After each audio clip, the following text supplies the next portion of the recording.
we got the Seven of Cups. That's so funny. It's Venus and Scorpio. I mean, I have a love-hate for this card because it very much demonstrates Venus and Scorpio. And we are in Scorpio season at the beginning of October. And so yeah, it's gonna be an interesting month to say the least. Or not the beginning of October, I'm sorry. The ending of October, we enter into Scorpio season. So Venus and Scorpio, whatever they're doing in your chart could be activated. I mean, I kind of feel like Venus has been activated all year with relationships. October seems kind of interesting. Okay.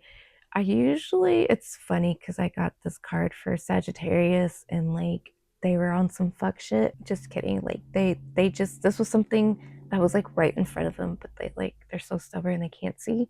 I feel like for you guys, like you see everything that's in front of you, and I don't think you're struggling with it. Okay.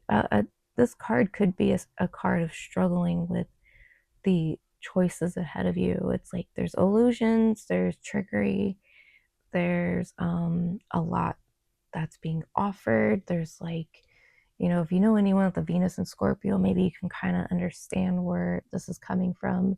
Venus and Scorpio wants to give you their all. They will do anything and everything for you. Okay. It's like Bonnie and Clyde energy. And so I feel like you're accepting a challenge. So September, we got a challenge and you accepted it. And now October, it's like, it's interesting because I did say like, you're not going to win in September, but now we're in October. And I think this is why you're not going to win, because you're going to have many choices. Okay. So you're not going to win in the sense that like, you're not getting first place, like, and that's it. You're not going to win because October, there's a lot of choices. There's a lot of opportunity. So whatever challenge came up that you overcame, this is like not the reward itself, but this is like choosing a path. Okay. It's like a blind date, I don't know if they still do shows like that, but I remember like growing up, 90s, early 2000s, there's a lot of like blind date kind of shows, where it'd be like one person and they're like interviewing people and they can't see them, and then at the end they pick somebody. So it's something like that where it's like you don't know you see the contestants, but it's flipped now to where that those shows you don't see the contestants, but it's like for you guys, like you see them but you don't know what to expect, right? Like you don't hear their voices or something, or like you have to choose based on what you see. Okay, so with that, there's caution because you don't want to choose the shiniest thing, right? Or the it's interesting because I always say go with what you first see, but I feel like you don't want to choose the most obvious, I feel. Okay, even if it's not the first thing you see. Okay, that's the message I'm getting. You don't want to choose the obvious choice. You also don't want to settle, and you also don't want to take the safe route. So it's going to be kind of difficult for some of you. So yeah, I could see where now it's difficult for some of you, but for others, I think it's like you don't want to pick the obvious choice either. It's so difficult, like, because I'm just getting so many messages.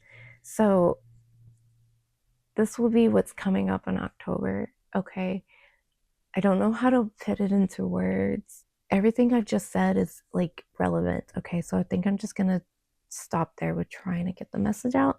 The bottom of the deck is the Eight of Cups. So something you're not seeing is that you are walking away from something here.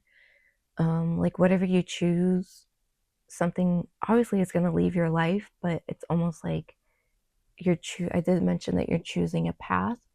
And so whatever you choose is means you have to walk away from everything, regardless, like whatever you choose, you still have to walk away from everything.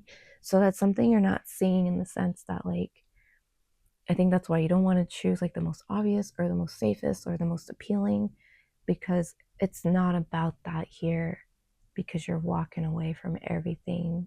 Okay, like it's like a whole new, like, if pretend like these are different portals to like different realities. Like once you go through that portal, you're not coming back to this reality. So there could be a major timeline jump that you do, a major shift that you do. Maybe not in October, but it will be the result of what you choose. Okay, and again, like how I said, in September, there's no reward or award for or winning. Okay, October, it's kind of like the same thing. Like you're not winning, but the choice you do make leads you to your destination. Okay, the top of the deck, we have the Page of Cups. So you want to really be observant of yourself, of your thoughts, and you want to go within. Again, I think that's why you don't want to choose based on just looks, because you really just want to go within. You also don't want to choose on what you think is safe. You want to choose your intuition, but I feel like that's just like so cliche to say, but it's definitely something like that. You have to go within with the Page of Cups. You have to observe, but you have to observe yourself. So it's more like a Libra energy, which October begins in Libra season. It's to where it's a mirror. Libra is a mirror, so you want to mirror yourself. Okay, so that's what we got for October.